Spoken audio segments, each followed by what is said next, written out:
Weekend వచ్చింది, ఏం చేద్దాంరా బాబు అని ఐదుగురం కూర్చొని ఆలోచిస్తుంటే నా పక్కన ఉన్న యుగేంద్ర అన్న సడన్ గా బ్రహ్మంగారి గుట్టకు పోదాం పదా అనగానే వెంటనే అందరం బండ్లు తీసి బయలుదేరడం మొదలు పెట్టాం.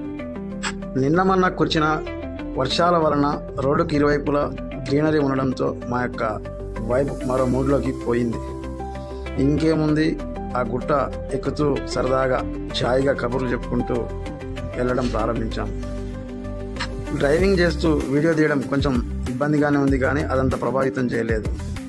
మెల్లగా స్టెప్ బై స్టెప్ చుట్టూ ఉన్న పెద్ద పెద్ద వృక్షాలను చూసుకుంటూ సరదాగా ప్రకృతిని ఆస్వాదిస్తూ వీరబ్రహ్మేంద్ర స్వామివారి గుడి దగ్గరికి చేరుకున్నాం. బండ్లు ఆపి చెప్పులు బయట విడిచి గుడి లోపలికి వెళ్ళగానే ఒక పెద్ద చెట్టు కనపడింది. దగ్గరికి వెళ్ళి చూడగానే అందులో ఒక గుహ మాదిరి బొరియా కనపడింది.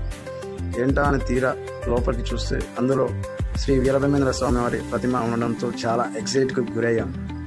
ఆ చెట్టుని తీక్షణంగా పరిశీలించిన తర్వాత దాని గురించి పక్కన వాళ్ళని అడిగి తెలుసుకోగా ఆ యొక్క చెట్టు పేరు బోరుగు చెట్టు. ఇది 700 సంవత్సరాల క్రితం నాటిదని చెప్పడంతో అందరం ఆశ్చర్యానికి గురయ్యాము.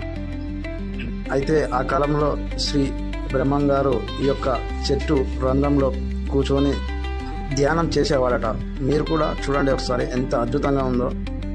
అందరం చాలా ఎక్సైట్గా ఫీల్ అవుతూనే రామాలయం వెళ్ళడానికి ప్రయాణం మొదలు పెట్టాము. ఇక్కడ కూడా చిన్న చిన్న లేక్స్, పెద్ద పెద్ద వృక్షాలు మమ్మలను ఎంతో సంభ్రమాశ్చర్యాలకు గురి చేశాయి. ఇవి చూస్తూనే ఎంజాయ్ చేస్తూ వెళుతున్నాం. అయితే ఈ రోడ్డు కొంచెం వంకర టింకరగా ఉండడం వలన వీడియోలో అందరినీ కవర్ చేయడం సాధ్యపడలేదు. ఎలాగోలా మెల్లగా రామాలయం దగ్గరికి అయితే చేరుకోవడం జరిగింది. చూడడానికి అది చిన్నగా కనిపిస్తున్నా కానీ అయోధ్యలోని రామ మందిరం కంటే కూడా పురాతనమైనదంట. ఇక లోనికి వెళ్ళి చూడగా అక్కడ పెద్ద రాతితో నిర్మించినటువంటి కట్టడం చాలా అద్భుతంగా అనిపించింది.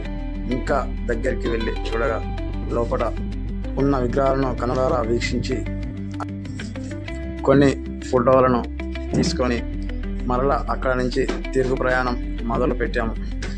వచ్చేటప్పుడు కొంచెం ఇబ్బందిగా అనిపించింది, కానీ వెళ్ళేటప్పుడు మాత్రం చాలా రిలాక్స్డ్గా అనిపించింది. చెప్పడం మర్చిపోయాను, అక్కడే మార్గ మధ్యలో వేద పాఠశాల కూడా సందర్శించడం జరిగింది.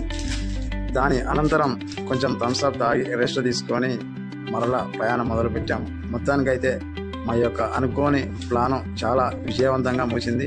మీరు నల్లగొండలో ఉండి ఇంకా ఈ యొక్క ప్రదేశాన్ని చూడని వారు ఎవరైనా ఉంటే వెంటనే వచ్చేసి ఇక్కడి అందాలను కనులారా వీక్షించండి. మేమైతే చాలా బాగా ఎంజాయ్ చేశాం. మీరు కూడా రండి, ఎంజాయ్ చేయండి. Thank you for watching.